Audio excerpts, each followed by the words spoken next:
eloko eza important émission oyo eza important makama molimo babanga la président te nakama molimo balobaka ndenge esengeli ezala on dirait bato bakomozo bakama molimo ndire cop na présidence te ya cop te po so bomemi président na kati erreur procédurale yebanga ngo yo za apôtre oyebi procédure te benga basakoli bayebisa no procédure pourquoi bolia nyonso po Congo ebandi na président Félix te Congo ebandi na roi Baudouin ti lelo yo eza epai ya président Félix na 2019 si je ne me trompe pas je crois au stade de Martyr et qui a un impact négatif soki bato oyo baorientaki ye ntango aya tomboli mboka on doit faire le sacrifice.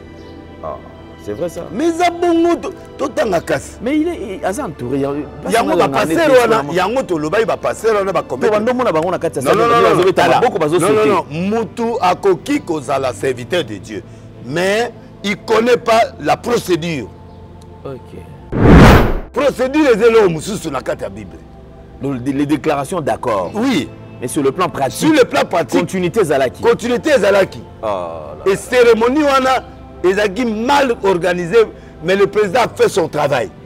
Désormais, chaque année, en début ou en fin d'année, il y ait un jour que nous allons consacrer pour rendre grâce à Dieu.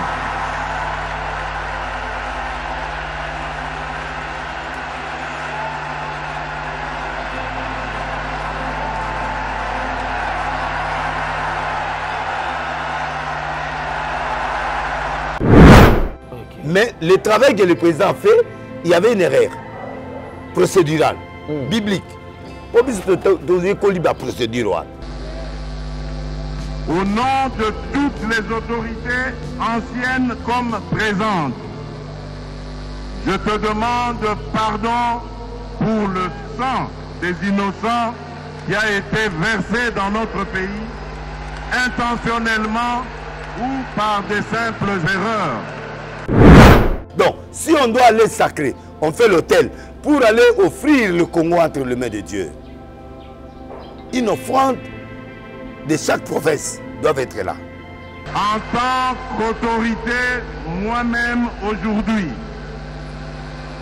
j'endosse la responsabilité de toutes nos fautes et te demande pardon pour tout abus de pouvoir. Il faut que les sacrificateurs, les évêques ou le pasteur doivent être là et ils doivent faire l'offrande du Congo pour mettre sur la table. Baereri Asala, Kassavou, Lumumba, Kabila père, Kabila fils. C'est là où leur gouvernement, il a demandé pardon. Mais avec quelle restitution? Je confesse mes péchés, ceux de mon peuple, et même ceux commis par les autres sur le sol de mon pays. Pardonne-nous d'avoir donné ta place aux hommes. Quand on va faire un hôtel, l'hôtel il faut ezalanaba un cinquième yabérer parce qu'il n'y a eu pas de restitution. Donc, il n'est pas le premier président. Bon, qu'en est-il de tous les présidents qui l'ont demandé pardon? Parce que je demande pardon au nom de mes prédécesseurs. C'est-à-dire, comme on doit corriger, la restitution doit être accompagnée avec le 1/5, c'est le nombre 5 à 10, qui est l'inviolabilité de l'offrande d'élévation. Mais qui doit donner cette offrande d'élévation? Je dédie solennellement, en ce jour, la République démocratique du Congo entre tes mains, ô Éternel notre Dieu. Le président ne peut pas faire, il ne peut pas consacrer le pays qui a des plaies, qui a des problèmes. Oh,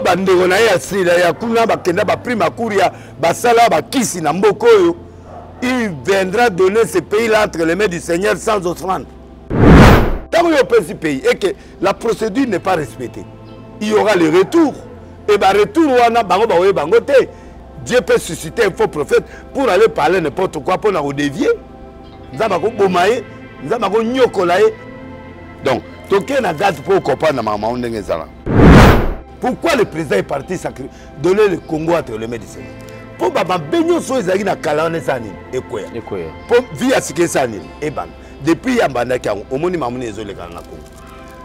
Parce que les gens, le président consacré, oui, il a fait son travail.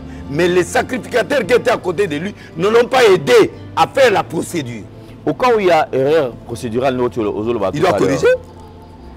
C'est possible. À corriger, mais c'est ça. Qu'est-ce que vous savez, la mission là? Il faut corriger erreur. Est-ce que c'est déjà tard ou bien... C'est pas tard, mais il faut faire l'hôtel. Il faut faire l'hôtel avec sacrifice. Malheureusement, il faut faire bango, avec la ça y est, qui est les abous.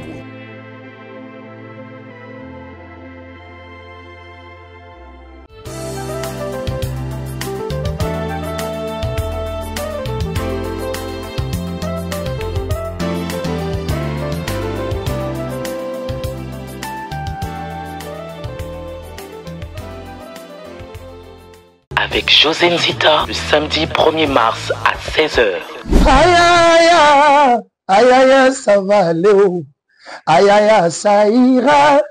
Aïe aïe, je suis béni. Nous vous donnons rendez-vous à la salle des Pyramides Congrès au 16 avenue de Saint-Germain au 78 560 Le Port-Marly. Pour acheter votre billet, allez sur www.billetweb.fr/concert José Nzita Paris.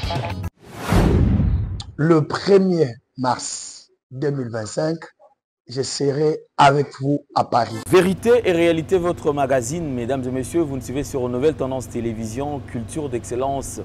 Au rendez-vous, nous vous transmettons les salutations de la part de toute la grande équipe. Gédéon Loy à la prise de vue, assisté par Corneille, et la réalisation est bien signée Jordan Panz. Nous parlons de la fondation Ndélé au cœur de la nation, ainsi que l'orphelinat Famille du Cœur Christ Rédempteur. À travers cette opération, vous êtes sensible aux cris de détresse, vous voulez soutenir les orphelins, les veuves, les démunis. Pensez à cette structure et certainement Dieu va tous nous bénir. Nous parlons en images et nous allons nous retrouver tout juste après.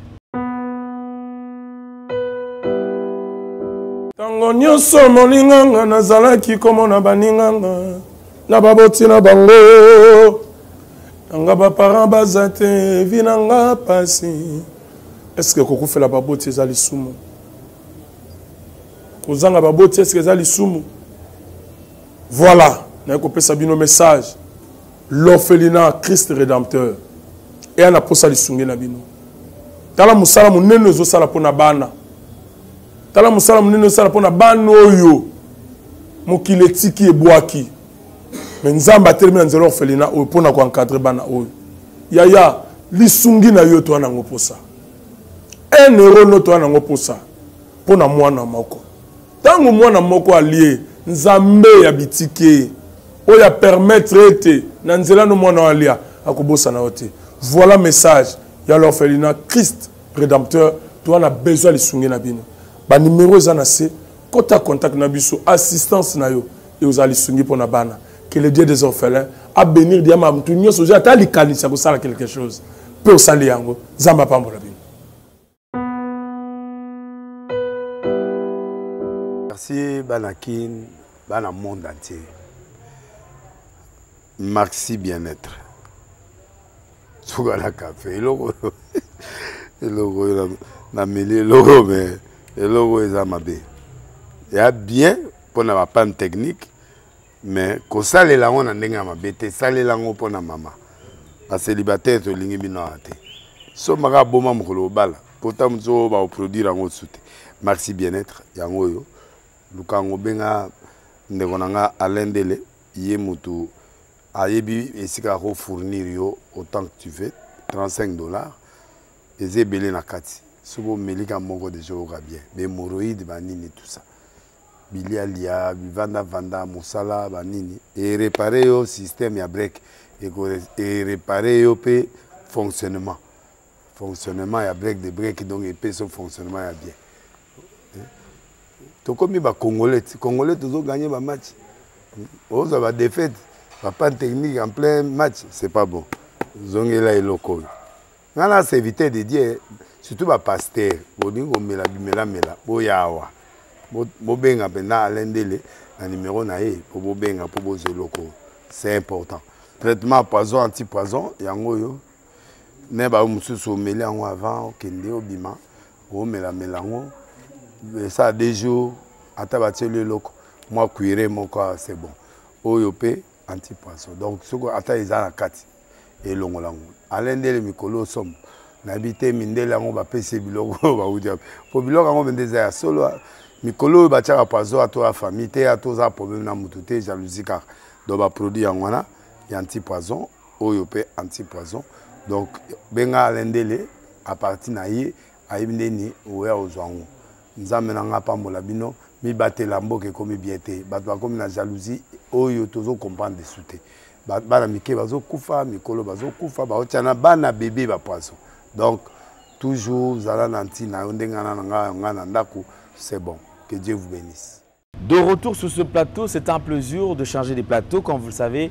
À chaque fois qu'on se déplace, alors vous devez comprendre que nous sommes chez l'homme de Dieu, le prophète des nations, Voulouzi, Denis Lessi. Alors permettez à ce que nous puissions encore parler de la RDC aujourd'hui parce que le sujet majeur ou le problème majeur qui nous préoccupe, c'est la RDC. La RDC, les nations, où il y a biso moko, so biso to bundé la ngote mutaro bundé la biso azate. D'où chacun dans son domaine est obligé y a qu'à participer, mettre la main dans la pâte, enfin que la RDC est loin de la situation au Toza Nayango, comme vous le savez, un pays potentiellement riche, mais avec un peuple extrêmement pauvre. La pauvreté est intense dans le Congo.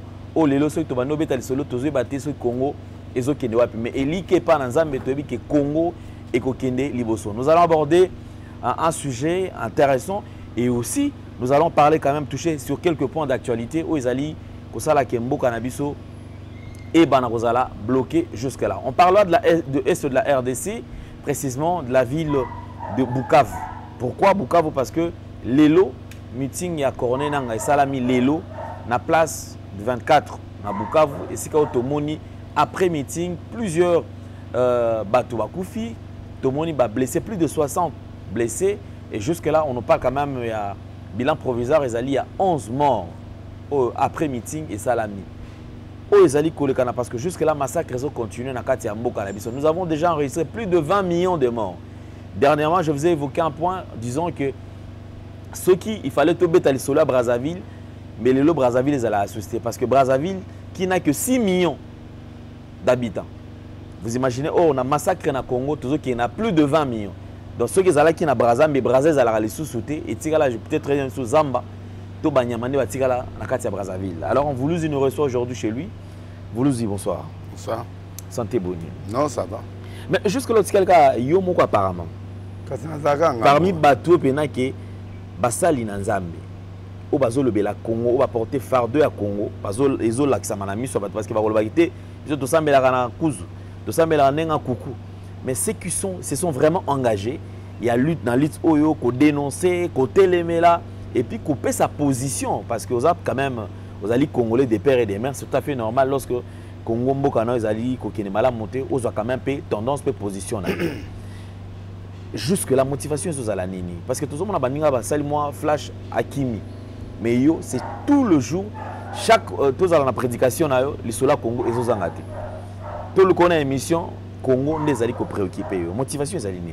Motivation est à ma belle. Les alliés mboka oyo ngana ndina nga poto te na poto po ezosenga musala pe kende kuna yo mo yebi pas go sokola poso moi lamba moi voiture moi même à go commander mais yo mo za na guna et puis moi copé ma paix parce que moi ga go mona mu immeuble on est ça bien mais en tout cas poto pozo mopongo ya passe oza mboto ya passe libumamboto mboloko ya passe oza Mazamba, moi pas si. Donc, mboka na nga na kolili na botami na village na ye awa na ville na ye bimboka mususu te à part Congo. Donc, na koyi ko kende sikate. Donc, il faut na bunela mboka na nga, il faut na défendre lango et puis place où esengeli lisolo place esengeli lisolo te place esengeli na en fait nazo conscientiser peuple pour na kobunda mabele. Moi ba mort va continuer. Va continuer to yeba iske udité tantôt ba Rwandais tantôt Kinshasa mutase Kinshasa no boma peuple lende. donc c'est compliqué n'était l'oyo le banabukavu donc siko nde ba congolais oyo ba utia ba komokota omonde ba komi na ba goma na ba komi na banani ba soit fait du pouvoir na ba pire master ya bananga na bato nyonso bazana bato kuna nde ba komi ko katisa pona okindi ko rejoindre bango nde siko moi constitution ba politique bazawa na ba soda mususu ba fidèle kala na ba régime mususu bango nde sikoyo bazokende ko rejoindre sikoyo na par la paire ou par idéologie parce qu'il y a infiltration eza ya kala parce qu'il y a des gens oyo bazana bilaka oyo ozomona donc parce que ba pasteur moyen ba manifester la ROT parce que la cause de cette rébellion ezali ba prophétie. La prophétie. Oui. Mais vous nous dites, ça dans Batulelo, tout à l'heure tu évoquais pour moi que non, il y a certaines personnes au Bakomi Kolongwa bazo qui est déjà ko rejoindre Nanga, peut-être Bakomi bazo Banga. Mais Nabatu au bazo Kende. Je suis tombé sur une prophétie. Je crois que nous allons quand même balancer cette prophétie. Apparemment, c'est comme si Marambo les a déjà préparé déjà bien avant. Parce que l'année la prophétie, l'année Marambo qui est au moment qui actuellement les lots comme un problème à positionnement. Au bazo banga te moyen tout le Maramba Congo na mito tout na ko soutenir présence até parce que on dirait Tokyo soutenir lobby pour régime quoi bisope to quoi. Alors tout la nana prophétie après tout zonga c'est pas pour méga quand même copier ça détail par rapport à domaine prophétique. Merci beaucoup. Nous avons suivi ma réaction à Batou sur TikTok, sur la vidéo Ezali, dans les réseaux sociaux. Tout le monde Batou surtout, tomboli profession. Vous nous avez la prophétie, yosa prophète, oh le ban. Bon, tu vois, dans le domaine prophétique, il y a trop des choses où mutako memambo kamubima na katia erreur. La prophétie, c'est un domaine très glissant. Okay. Il n'y a que des spécialistes qui ont prophétie, qui comprendre de l'eau.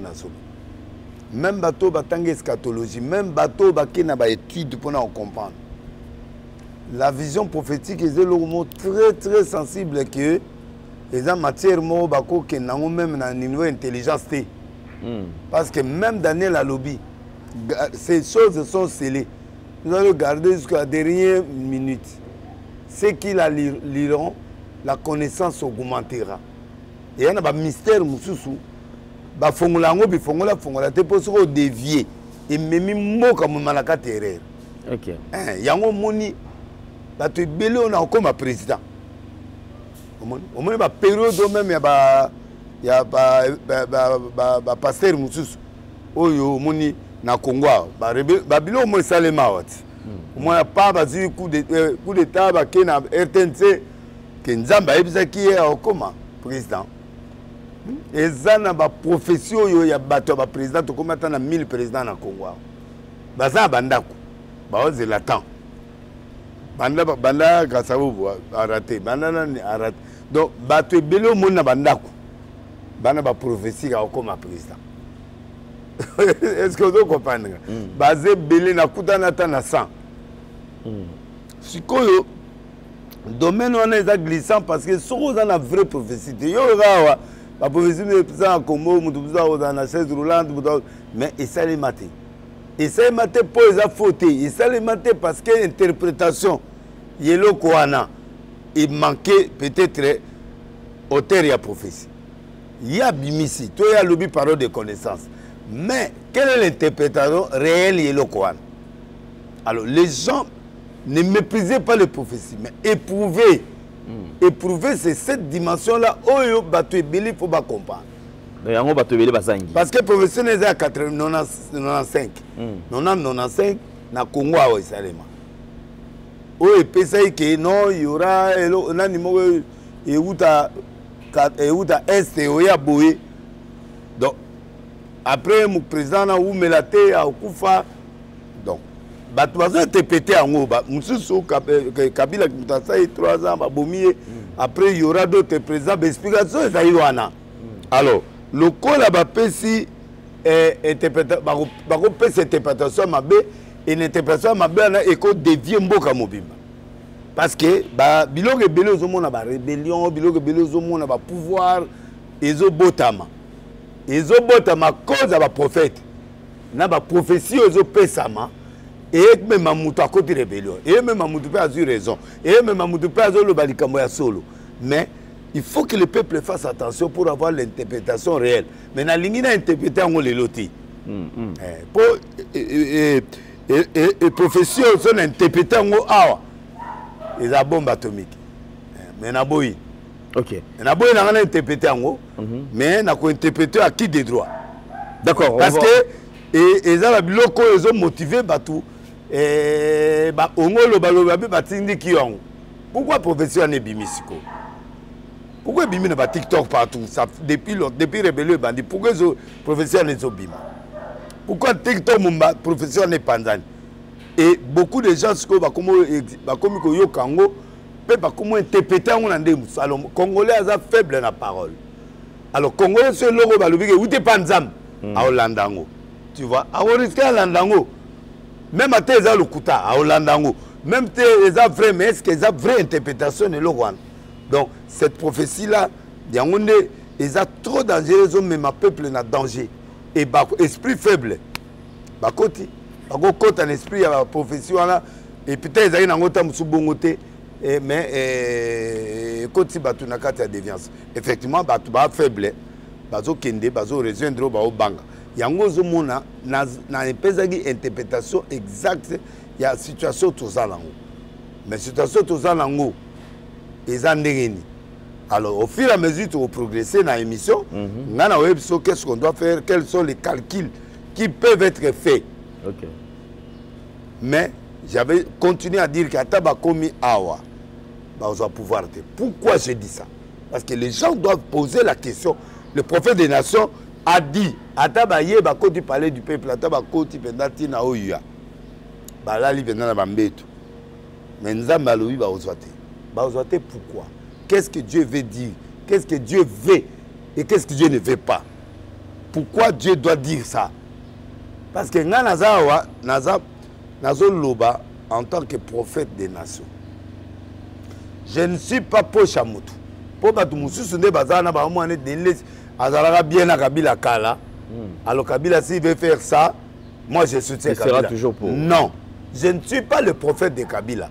Naza prophète à Félix, président Félix c'était. Naza prophète des nations. C'est moi qui dois dire la vérité à la nation. Okay. Si Dieu me dit, fais ça, dis ça, moi je dis. Pour Bakawana, bozwanga comme marteau et l'enclume. Prophète a un marteau et l'enclume. Prophète à l'Obaka, ce qui arrivera. Yango monaki ba yebisaki Abraham mboka no ekokende esclavagisme pendant 400 et quelques temps. Mais 4e génération de Moutou ego sauvé. Nzambe atangi comme Égypte était pour protéger le sauveur le libérateur qui sera là. 4e génération. Vous comprenez? Donc, na ba tribu à Israël. Il y a ba Lévi, il y a Juda, il y a ba tribu. Donc so Tali Moïse a une tribu nine. Tu vois. Nous avons détaillé déjà Moutao sauvé, Moutao libéré l'Égypte, Moïse, qui est Lévite, père Lévite, maman Lévite. Pourquoi papa Lévite, maman Lévite? Yende. Or, ce qui va expliquer que Lévite, moi, Moutao sauvé. Quand Moïse est né à Botama, il y a un Moïse à Botami, il y a un Boma. Baboma, il y a de 0 à 3 ans. Faut pas bon bango parce que dans la recherche il y a libérateur Akoufa.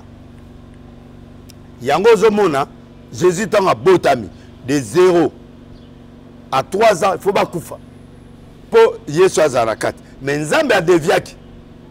Liwa Yesu parce que du fait que ba quel recensement Nzambe a provoqué que hôtel est à la plaine. Parce que ceux qui kaka Marina Joseph balala un hôtel c'est fini. Babomi Yesu. Parce que l'hôtel l'union est que dans un air et que dans un service.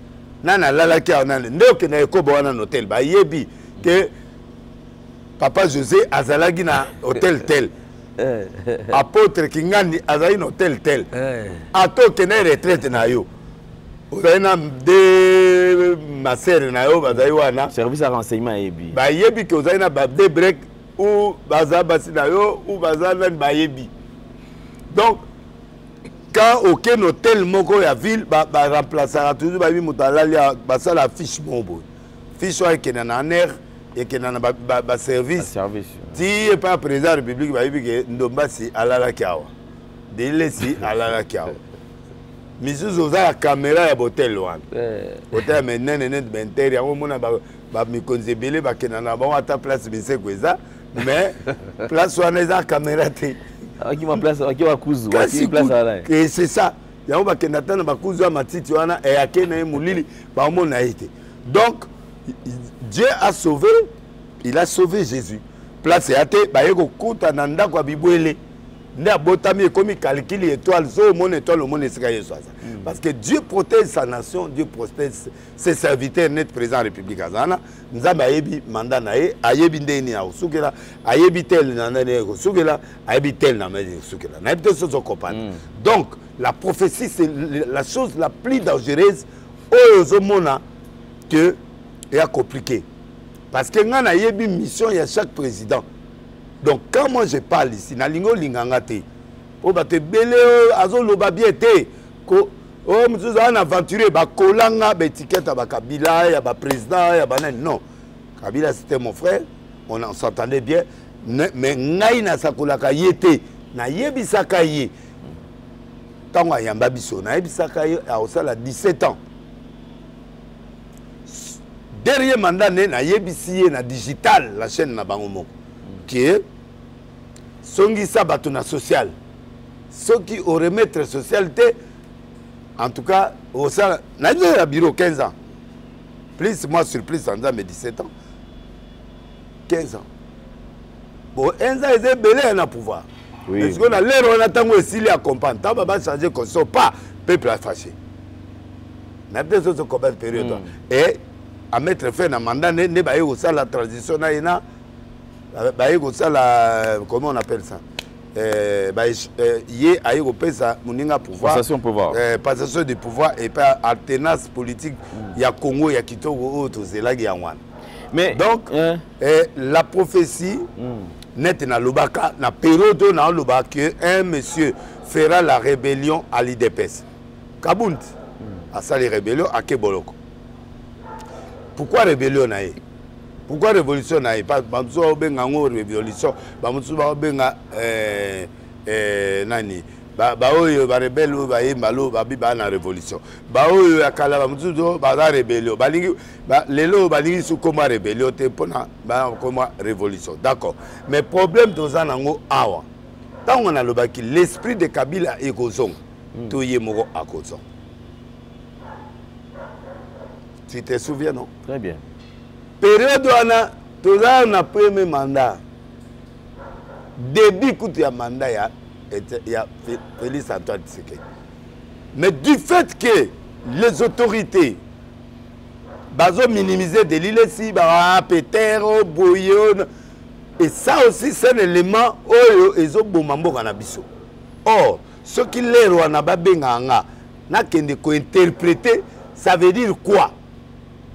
Mais l'État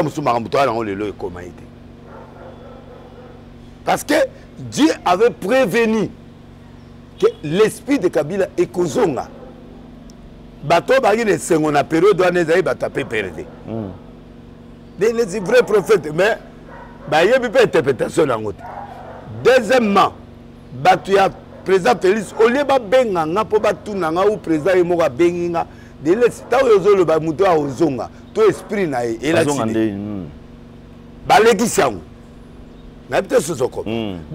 il faut que les cultures prophétiques zonga na Congo. Parce que sinon il y aura beaucoup de déviances et beaucoup d'interprétations qui vont amener les morts et les ambitions des gens à faire n'importe quoi. Na peut-être chose au copain. Na regretté na film moko na église en pleine église na bien président Félix.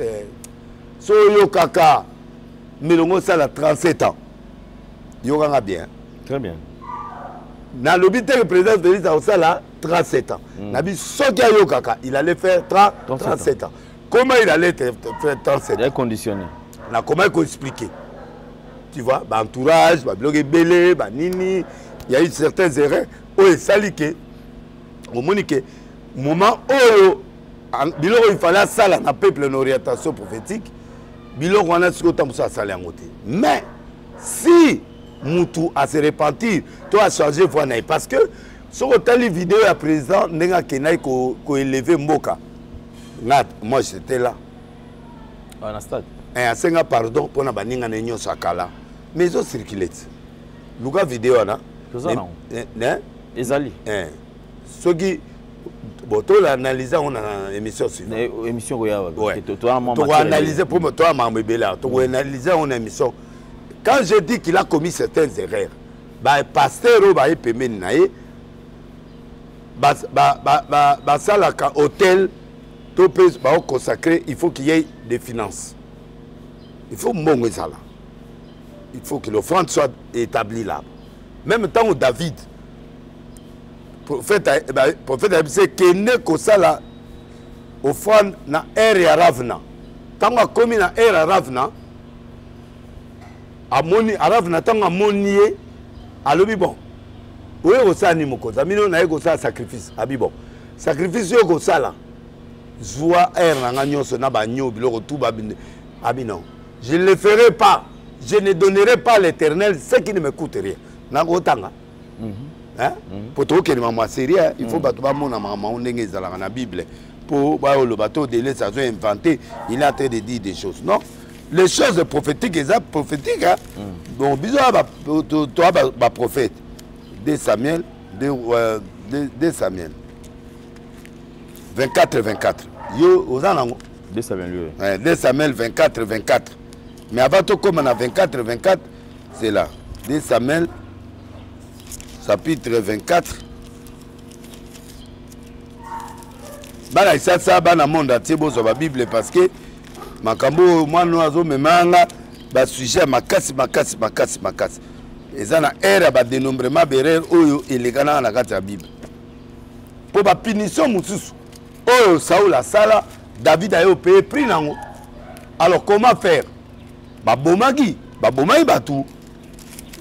On va voir ça, hein? Famine de 3 ans ezalagi. Pour permettre nous tout Zoaka et l'agneau. Ok. 2 Samuel 24. Verset 24. Mais avant cela, surtout Banina 17. Verset 17. Ou bien 2 Samuel chapitre 24 et 17. 24, oui. 17. David, voyant l'ange qui frappait parmi le peuple, dit à l'Éternel, voici, j'ai péché, c'est moi qui suis coupable. Mais ces brebis m'ont-elles fait? Que ta main soit donc sur moi et sur la maison de mon père. Okay. Ces jours-là, Gad vint auprès de David prophète Aïe et lui dit, oui. Monte, élève un autel à l'Éternel dans l'air d'Aravna, oui. Des Jérubiciens. David monta selon la parole de Gad, comme l'Éternel l'avait ordonné. Pas seulement la parole, selon la parole de l'Éternel, selon la parole de Gad. Parce que Gad, Moutou, Azan, la révélation, il y a l'Ikamoui. Là, c'est le plus Dieu. Parce que Dieu m'a parlé. Moi, je dois venir vers vous et vous allez respecter ce que moi, ce que Dieu m'a dit. C'est la parole de Dénilis. Ce n'est plus la parole de Dieu parce que Dieu m'a déjà parlé sur ce sujet. Alors, donc le roi doit m'écouter pour aller exécuter. Ma guerre, c'est que le roi a famille. Parce que ça est erreur déjà. David a fait l'erreur à dénombrement. Ce qui est interdit selon la loi. Quand on va commettre erreur, alors Gad, qui est le prophète de Dieu, doit venir corriger l'erreur et montrer le chemin de sortie.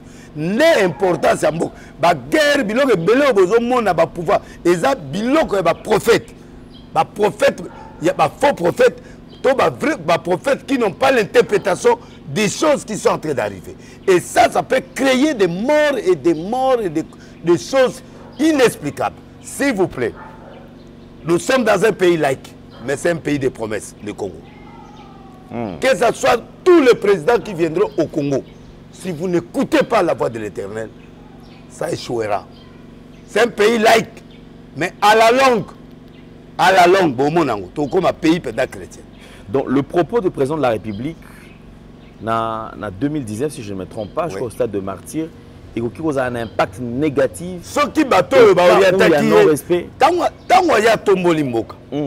on doit faire le sacrifice.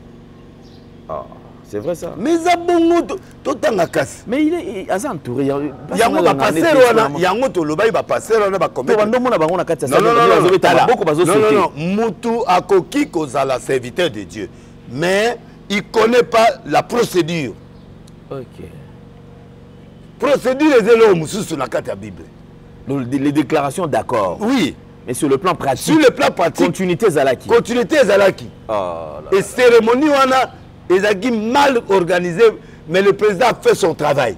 Okay. Mais le travail que le président a fait, il y avait une erreur procédurale, biblique.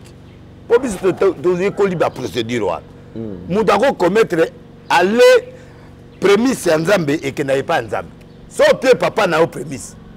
Moukolo Oyo, Zambie a réclamé prémisse à opinion, ou a battu punition et outina prémisse. Parce que prémisse, c'est le premier salaire, bah plus en pas en Zambie. Européen tatate, Européen mutaboko lioté.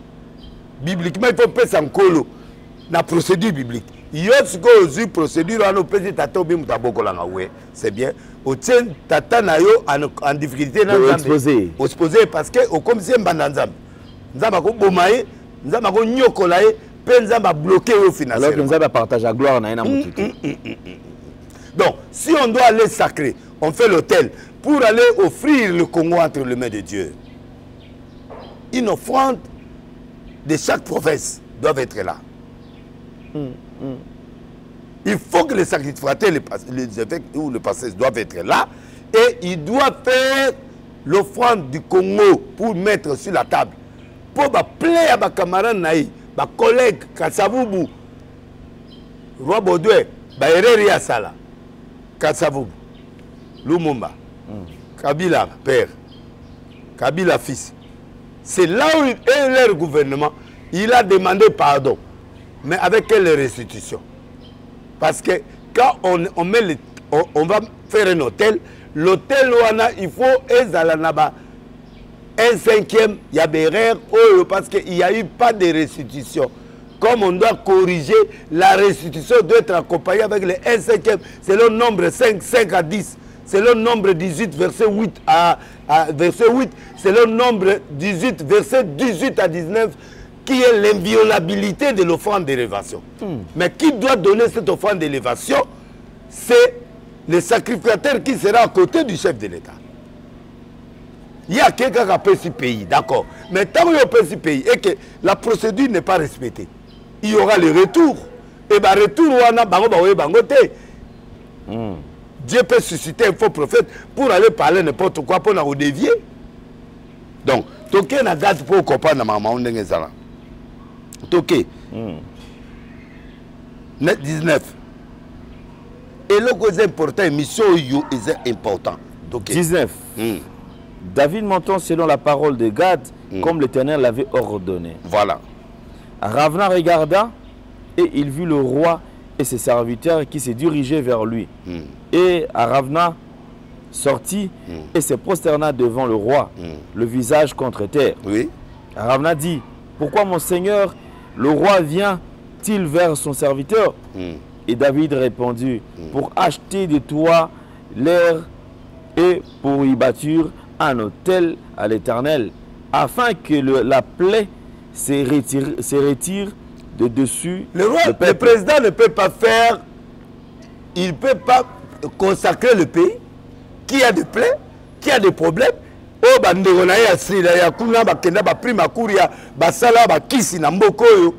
Il viendra donner ce pays-là entre les mains du Seigneur sans offrande. Erreur grave. À tout niveau, offrande. Je suis venu faire un sacrifice pour que la plaie quitte. Pour Congo et Bani na président félicité. Congo et Bani na roi Baudouin. Et ils n'avaient pas le président Félix. Donc, il n'est pas le premier président. Bon, qu'en est-il de tous les présidents qu'il a demandé pardon? Parce que je demande pardon au nom de mes prédécesseurs. C'est-à-dire, Roi Baudouin, d'abord, on a le roi Congo, royaume. N'est de assumer pour aller la masumu na bango liboso ya nani. Il faut que les sacrificateurs soient là d'abord. Les alités bago pes makama molimo babanga la présidente nakama molimo balobaka ndenge sengeli ezala. On dirait que comment ça makama molimo on dirait cop na présidence et à cop te possible même président na carte erreur procédurale yebanga ngo yo za apôtre oyebi procédure te benga basakoli ba yebisa no procédure. Pourquoi vous voulez à Nyos? Vous voulez à Nyos? Vous voulez à prophète, yo, apôtre, yo, pasteur, il y a apôtre, il y a pasteur, il y a docteur, il y a évangéliste, il y a tel. Nous devons faire jouer rôle. Donc, nous devons chemin dans beaucoup. Par exemple, arabe, na lobby, mon Seigneur, au Sani. À lobby, je suis venu acheter de toi l'air pour bâtir un hôtel à l'Éternel afin que la plague se retire de tout le peuple. Pourquoi le président est parti donner le Congo entre les mains du Seigneur? Pour Baba Benyo so ezaki na kalane sanin ekoya. Pour via sike sanin eban. Depuis Yambanda ki omoni mamuni ezole kana na Congo. Parce que les gens, le président consacré, oui, il a fait son travail. Mais les sacrificateurs qui étaient à côté de lui ne l'ont pas aidé à faire la procédure. Au cas où il y a erreur procédurale, il doit corriger. C'est possible. À corriger, mais c'est ça. Qu'est-ce que vous savez la mission? Il faut corriger erreur. Est-ce que c'est déjà tard ou bien? C'est pas tard, mais il faut ça l'hôtel. Il faut ça l'hôtel avec sacrifice. Malheureusement, pas Bengala Bango, à Bengala Laksaye qui t'a les abouilles. Mais papa, Bengala Bango, Bengala le Bakaka, on a place au bino pour comprendre les procédures. Si on a expliqué, on a expliqué président. Et là, il fallait à ça là. Si on a ça là, on en plein air, de ça, on a un d'accord. À ta caméra, ou sans caméra, les offrandes n'est pas toujours publiques. Les consacrés Mbogezara publicité. Donc, il fait la procédure Nenge Sengeli. Parce que les offrandes, c'est à perpétuité. Tanga Tkasi. Tanga. Nombre, ceux de corriger. Maintenant, on fera plus les sacrifices là. Là, on va faire l'offrande par élévation. Parce qu'il y a déjà vice de procédure. Nombre, chapitre 18, verset 8. Et puis 18 à 19. Inviolable. Loi. Nombre, chapitre 18, verset 8. Et puis 18 à 19. L'Éternel dit à Aaron, voici de toutes les choses qui consacrent les enfants d'Israël. Oui. Je te donne celles qui me sont offertes par élévation. Je te les donne à toi et à tes fils comme droit d'onction par une loi perpétuelle. C'est-à-dire, clair ou pas clair? Mais ils ont bon là pasteur, mais le président ils ont grâce. Mais quand ils évité, pourquoi il y a primaire, deuxième, troisième, petit, sixième? Bon, matière, il faut appeler ça. Il faut bien, pas communiquer. Premier gardien, deuxième petite licence, na défense, na doctorat. Pourquoi? Il faut défendre le logo. Chaque étape est une importance dans notre type là sur comme. Si vous avez les bébés sur classe, mais il faut prouver. Alors, yo siko nyoso ngoli nyoso. Oh. Yo que kuna premier na président pour sungaye mabondeli comme na bakare minende. Donc il faut que d'expliquer président que Mukolo procédure Bazali, ma prophète Bazali Namboko. Parce que là, c'est le prophète qui doit gérer ça. Ce n'est pas un problème d'un pasteur ou d'un apôtre. Non, ici, c'est un prophète. Gad Moutaïb, c'est Kende Kosala Boé, parce que nous avons appelé une instruction. 18-19. Inviolabilité. Inviolabilité, papa. Nombre 18. Que la 19, grâce. Nombre chapitre 18. Hein? Chapitre 18 toujours, mais verset 19, 18, 19. Oui. Leur chair sera pour toi comme la poitrine qu'on agite des côtés. Inviolable, mon côté, on a prophète, on a président, on a ministre, on a Moutouazali, colonio sur Zanzambe. Quand il pose une loi inviolable, c'est-à-dire on ne peut plus manque de respect. Nzambe. Nzambe alongoli alongoli wana bientôt faut se soumettre. Akobeta yo Nzambe akobeta Congo Nzambe osala parce qu'il y a une erreur. Et quand il y a une erreur de procédure, na yo na mboka na bokomi bien malaki. Bien malaki, le Congo est comme bien malaki, c'est-à-dire que tout ce qu'on va faire ne marchera pas. OK. Même président a l'idée à recel le lora bien pas au monde boyeke gauche droite baé balembo. Nombre 5 à 10. Alors bien malaki wana nde yango nde le kotozo kimela. Yango moni Nzambe soka fâché contre yo akotia même munguna kota na mboka. Bien sûr. Nzambe abengi na Nabucodonosor son serviteur. Papi lugelanga numéro 1. Verset 1. Son serviteur pour appeler ça ban Israël kanda. Abengi Nabucodonosor son serviteur pour appeler kanda et pas ya ban Israël pour ba olinga été ba oto ça été. Nombre 5 à 10 tout temps. Et là on va zo boya nde mbongo wana nde kwena maboko na ngate. Pour sobe kwena maboko na sacrifice. Na komi riche mamoko. Donc na expliquer pourquoi ba doit kalaga que nga delile sina kendete. OK. Yango na expliquer. Nombre 5. 5 à 10. L'Éternel parla à Moïse et dit parle aux enfants d'Israël lorsqu'un homme ou une femme péchera contre son prochain en commettant une infidélité à l'égard de l'Éternel et qu'il se rendra ainsi coupable. Il confessera son péché. Il confessera son péché. Tu confesses le péché de l'erreur que tu as commis. Tu restitueras dans son entier l'objet mal acquis. L'objet mal acquis. C'est-à-dire, en y ajoutant un cinquième. C'est-à-dire que c'est pas un problème. Le camp de Félix Tshisekedi, parce que le président Félix, il réagit, mais il a des conseillers. Il y a des ministres, il y a des conseillers, il y a des conseillers spéciaux, il y a tous ces gens-là. Même si Bakabonaki, moi j'ai tenté de les mettre ensemble. Moi et Mugalu, on est partis, on a demandé le feu vert du président Félix, Kabila. Si anima négociation Bakabola ba poste le la président en place azana présidence pour payer à 60% ou 70%, bino aux yeux à 30%. La négociation était bien avancée peu côté il y a président Félix. On a pour la répartition des quotas. Oui, tango bangi Bakabwana. Les deux conseils, Koto et Papa Akoufa Nanani, le proverbe. Qui Yesu. Koto, tu travailles, voiture des Jésus Zélangaï, et pas ya Némi, Poto Kenegingakati, Poto Kenekosolola, président Félix a 70 ou 65% ou 70%, comme ça, Kabila n'a pas 30% parce que lui il est en place. Moi je suis parti comme ça. Qui Yesu a dit rien, donc il y a une procédure, il y a beaucoup de ça. Or, après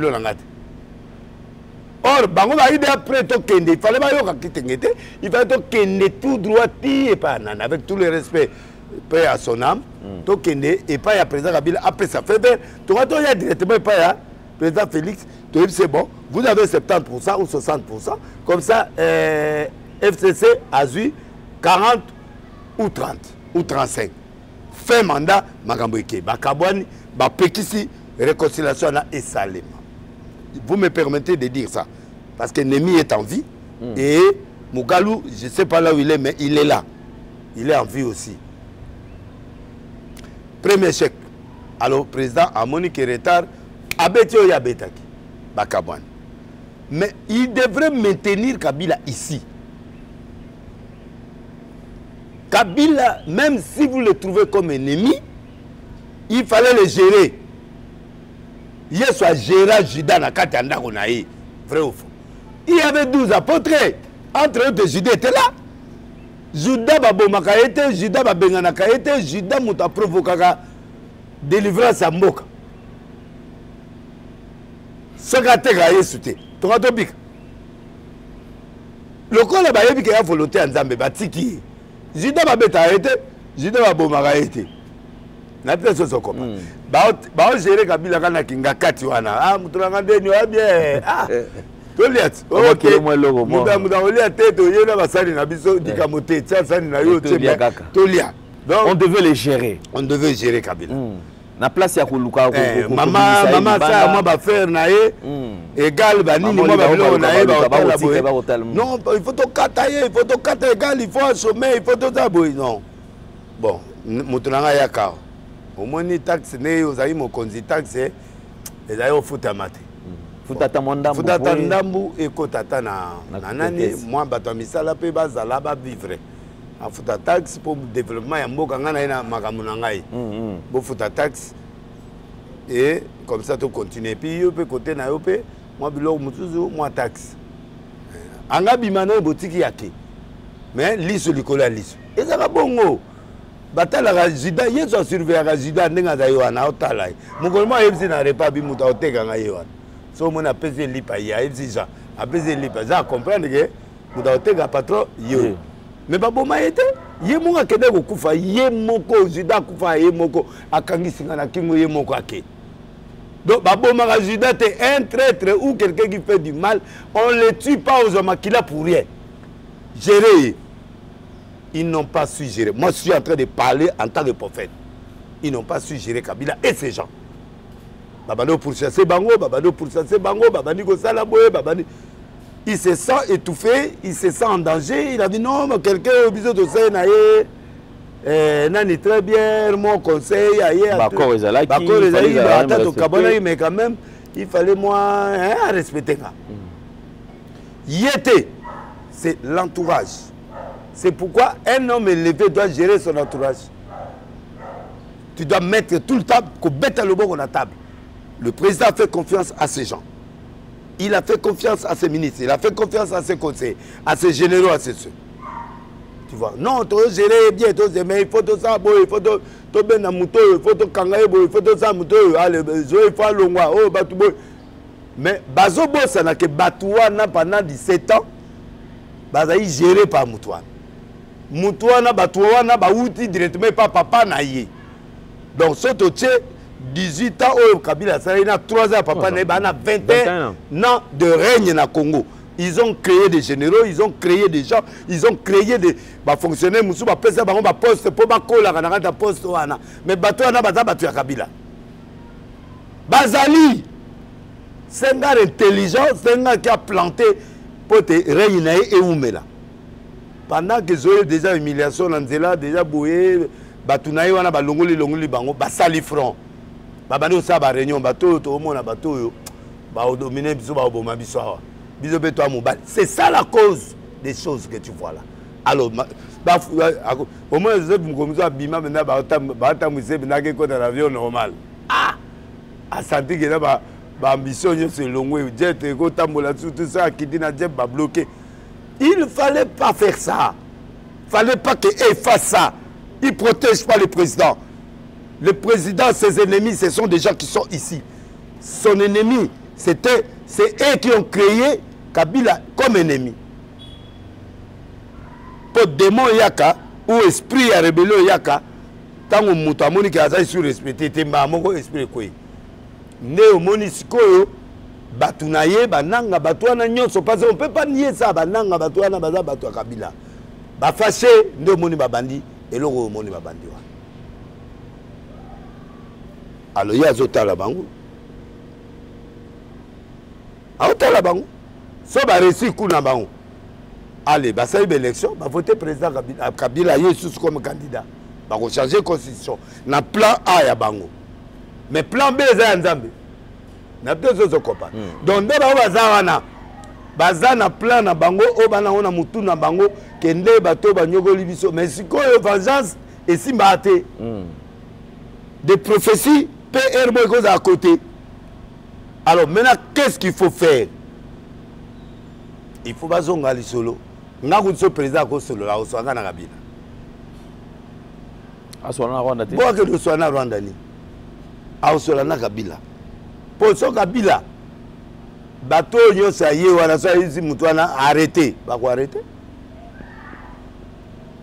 dialogue ezaka entre yé d'abord na Kabila parce que c'est le président réellement l'homme le plus informé du Congo c'est que Kabila qui est derrière ça D'où ils seront obligés. Obligés, il y a qu'à rétablir na droit na. Voilà, à Soana ye, Bayokani, ya bengi po a consulta ki ba fayulu na bato na yoso na Kenya kuna. To mona ki ye attaque ki. Ayami bango nyoso wana. En mon état président fongoli ouverture du gouvernement d'union nationale, bato na ba osala fier. Ils ont rejeté en parce alors qu'ils ont répondu favorablement à l'invitation. Mais ce que bango bazo linga formule wana te po wana ba opé ba poste à Rotanga le ba Serge. Donc il faut sikoyo ba kene na table. Bo gâteau ezala ka. Bo gâteau pe ba oma mona ke biso pe toza pouvoir toza boy. Ba mo net président a pia bango ya kopia. Mais n'attend bango ba osala front. Or, le président Félix ne peut pas parler avec Nanga. Non. Nanga za elote. Nanga za un pion. Mais si ko banani banasima. Rwanda na yena l'autre. Banani ba bengana ki ba torture les gars ito. Muta mesana ba frite ba bistec a matali kolo sinarambo comment bloqué. Ça je parle une analyse de Dieu en tant que prophète. Yangwa kimaki. Pas de sortie. Akimi batuni mais Akimi nzelani. C'est un spécialiste. Il y a sécurité. Akena kotanga on Chine, atanga on entrée à Afdel. Bon batouana ce qu'on a obima. La obima tana coupé à baluki la quoi ake. Et là les élèves liboso ake. Yango avani na ikuno na tanga en Afrique du Sud. Sikoyo poazonga kin. Moi azonga ezate. Alors, comme le président l'a cité, yango ya yego loba yeza babuzo bana bino na bana nde omona bandi oloba parce que pese kanda. Or, ya loba te président lobisier. Le roi da lobisier. A condamné Rwanda ndé. Mais aussitôt a condamné Rwanda parce que Rwanda sikoyo azo aider ba na ye bazo avancer. Mais aussitôt yé a sali tribunal wana. Mutu mwana nanga mutu na yeti. Oui. Botiko nanga oya boye na nani. Na ba Rwandais sikoyo ba Rwandais wana na ba ndamba ba Congolais bazo avancer na bango na ba traité ba la kina onde bazo appuyer. Ba opposant onyo sozo mona wana ba so nanga. Opposant na ba membre du gouvernement mutu bazana. Yo kazi ba so. Bazo solo la. Nanga ba bazo benga ba généraux bazo solo la. Ta bazo solo la. Bobo salate que yé Kabila a planté dans ce pays pendant 21 ans. Il était chef d'état-major terrestre, il était ceci. Bane belé oyo, batiwe oyo wana. Pour pas comme un chef d'état-major général. Avec des général et pas Kabila. Na baka songo. Bango tout wana nyoso. Et à bateau Kabila forma. Bamusu ba fidèle et pas président Félix. Bamusu ba fidèle et pas chef d'abord Libos. À ce moment, bambo rezo koya koyande. Mais bateau wana bazaki ba chef wana. Tant bazo bisa bo bundela nini. Ba décourager mbila ba ali abino bambongo or bango ba oli ambongo à l'état. Ba comment proposer ba soldat ba salaire. Alors il faut sikoyo quand il y a président Félix et contre biloko wana et il doit parler avec Kabila, il doit parler avec nani Kagame. Donc la Kagame retourne pourquoi moko nango lingini a tourné vers l'international pour aller vers l'international. Mais bango sikoyo international banga bango te po ba mbongo. Bazi goma bazi buka ba na matière. Mundela lukani. Matière yakao. Bo pia biso ba arme yakao. Ba ko so force à quoi avancer ba yo kutu biloko nu wana kutu ba occuper. Biloko nu wana biloko na yoma Rwanda tata bo pekisenga na 4 relations na bino. Ozo comprendre baza sur le quoi bazu parti aux na mbongo. Baba no teka siko bien biloko na biso à est wana. Alors président pe faut pe siko ye pe teka o yayo o etikali. Ba parti on a ba botolité ye président la biso siko faut négocier na ba Russie na ba toi bon moi je vous donne ça. Mais moi bana wana ba kota wati. Fais mission. On a idée non PC. Oh bon Russie so ka zu matière apprécier banane. Ba Wagner ba ça en Afrique. Ba okita. Donc l'Union européenne a changé langage. Ngai bo traité nanga moko matière robo luka na izao. Bonsoir. Alors après à sali remaniement. Président, soy ba boy Union nationale, ba boy fait ce que l'esprit te met en tête pour aller négocier avec des forces alliées Yassika. Et pendant que diplomatie peso sa musala, ba sanction zo kwea mais na CP biso be toujours bunda. Ce qui inquiète les Congolais, Ezali attitude à président de la République. Yako Loba a se retrouvé dans la même case na Kabila. Kabila qui aurait dit Azala qui n'a battu, soit Azala qui a 5-10 personnes mais le Congo et Kendal Bosso. Le président de la République également, tu dis que le gouvernement est ça. Mais dans la réunion déjà qu'on reconnaître que le Bakeno bazo sunga été bazo salam salati qu'on reconnaître quelques personnes 2 3 4 bon cop dans Congo gouvernement za cop babandi ngo bande élection non pour ba coincer au IDP sans sa majorité ba ça la gouvernement qui zo bazo ba yango basali première force AFDC deuxième force na parlement nani nani Camere bo siko bo sani bo za obligé bo China nani et puis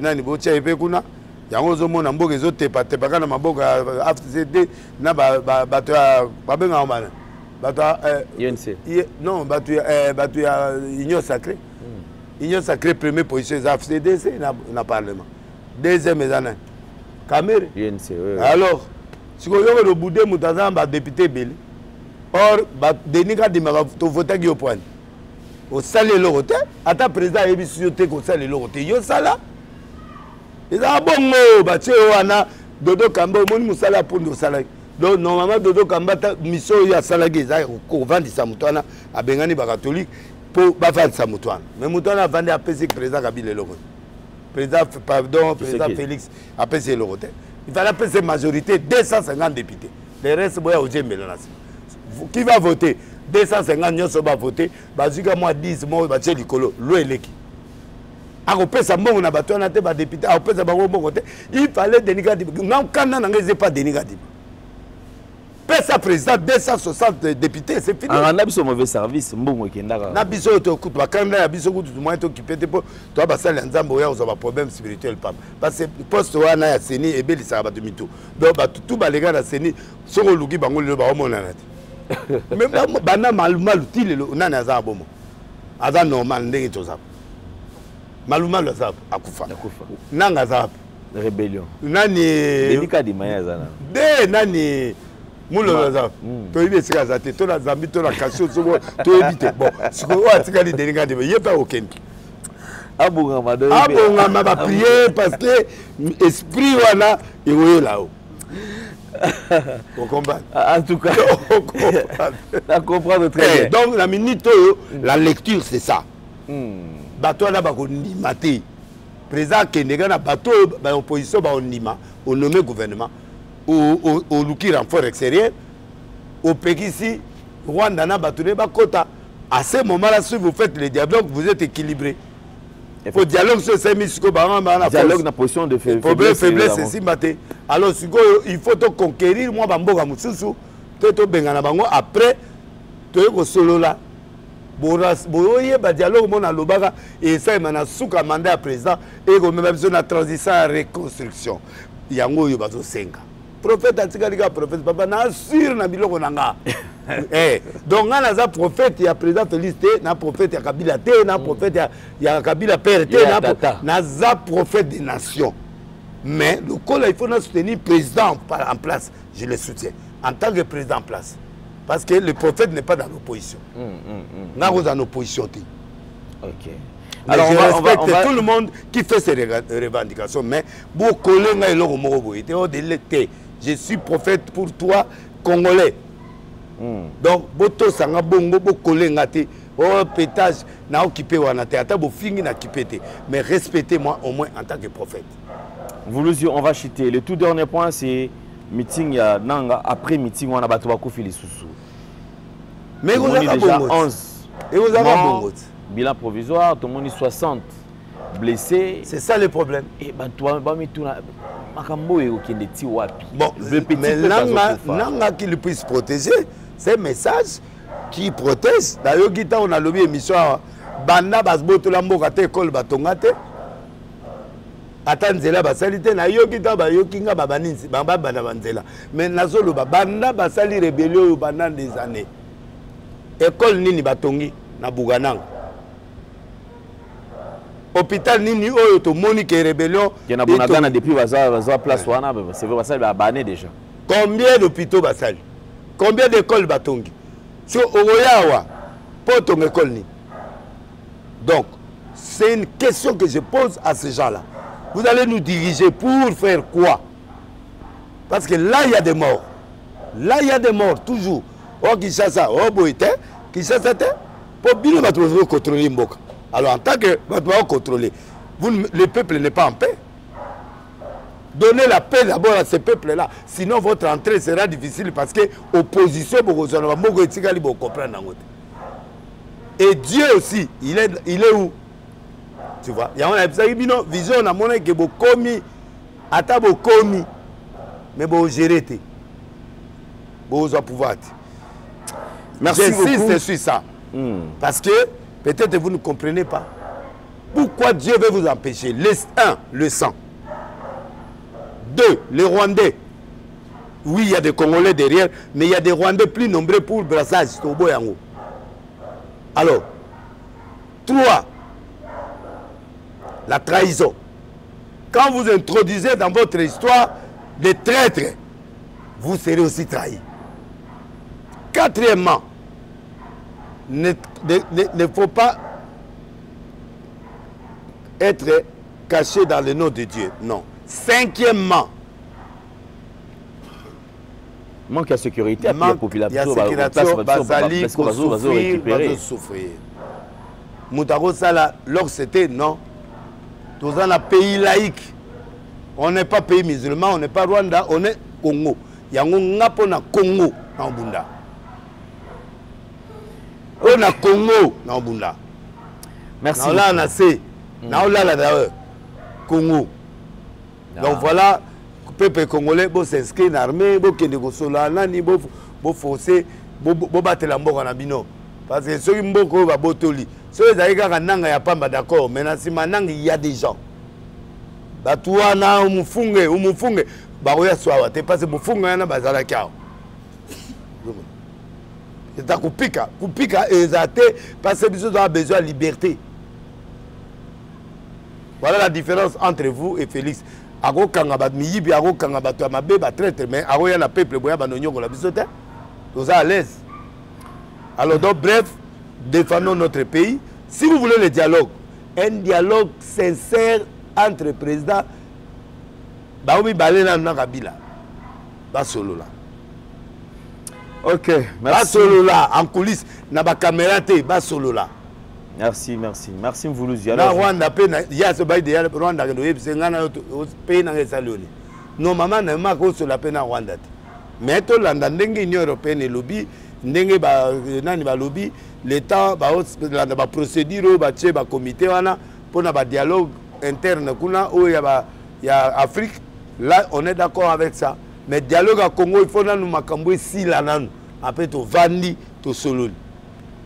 To vandi to solo. Oh, il a fallu la zone Lukana Yangote. Il a fallu que ça fierté côté gouvernement.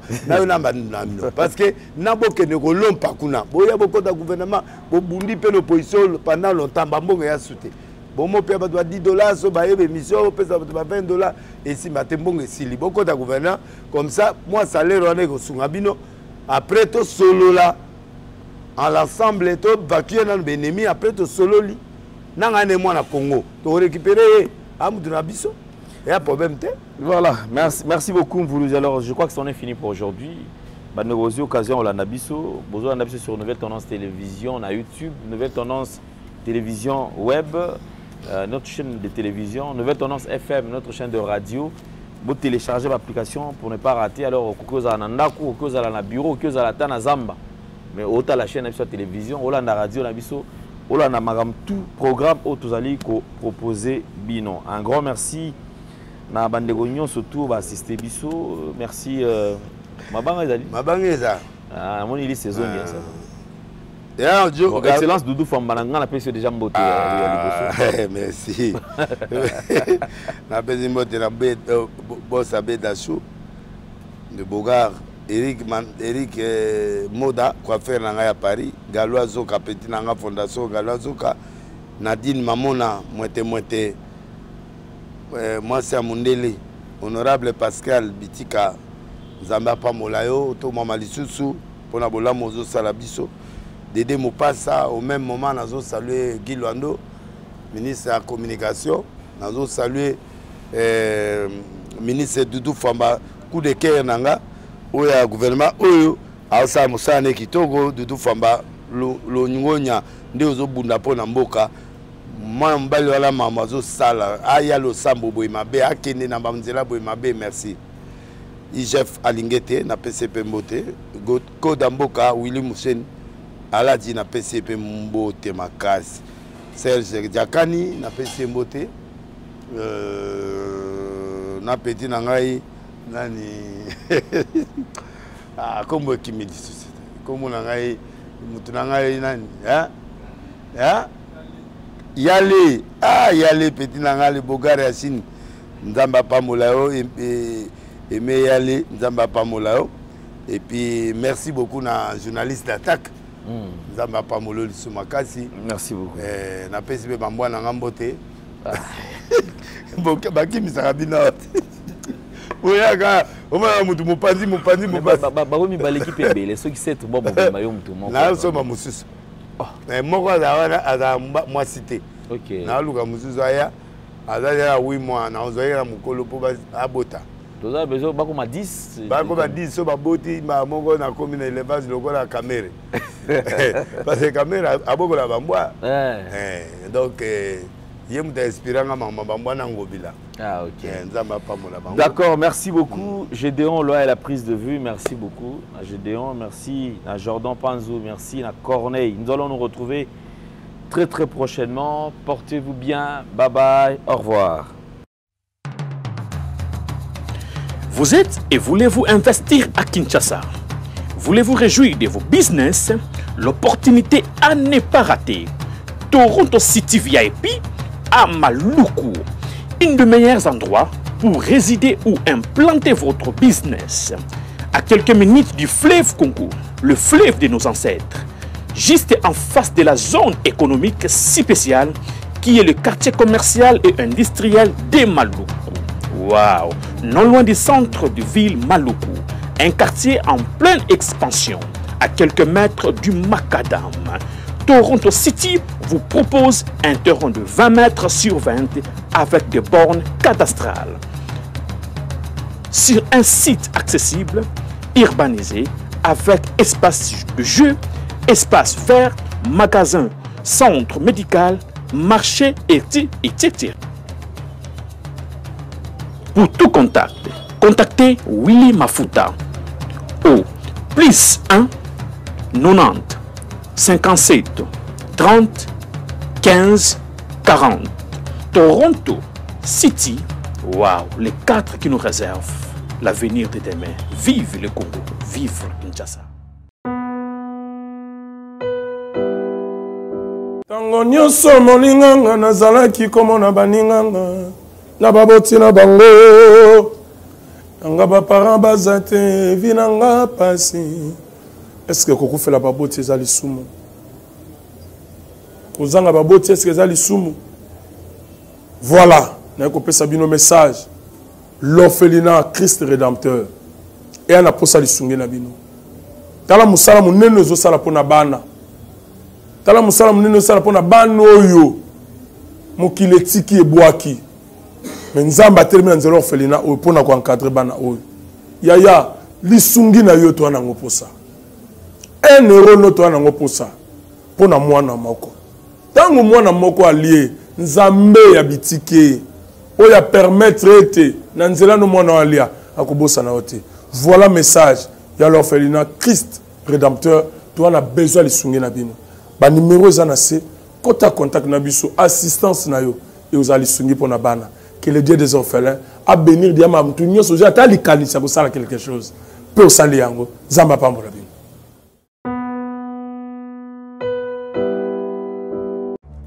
Dans les soucis de vous informer, divertir et vous former, Nouvelle Tendance, votre chaîne, met à votre disposition des applications, radio et télévision. Comment installer? C'est simple. 1. Rendez-vous sur Play Store ou App Store. Tapez TVNT pour la télévision et RNTFM pour la radio. Pour répondre à vos préoccupations, contactez les bureaux. Merci pour votre acte de bienveillance. C'est compliqué, en fait, Abraham...